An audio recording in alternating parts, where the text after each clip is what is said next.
المباراة.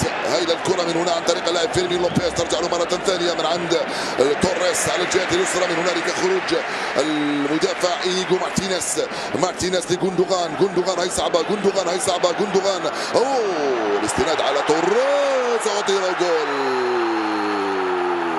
غوندوغان في أول مباراة وأول جول كانت تبدو صعبة ثم سهلة صارت صعبة وجاء الجول من خطأ. جونيور فينيسيوس، وين الكرة هذه؟ جافي في التغطية، تراجع عناصر البارسا، جود بيليغو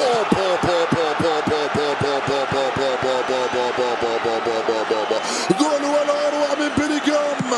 لم يسدد الريال طيلة ساعة لعب، وعندما سجل 3 تسديدات، الثالثة ثابتة. والهدف الأول للريال هو الهدف 300 لريال مدريد في الكلاسيكو.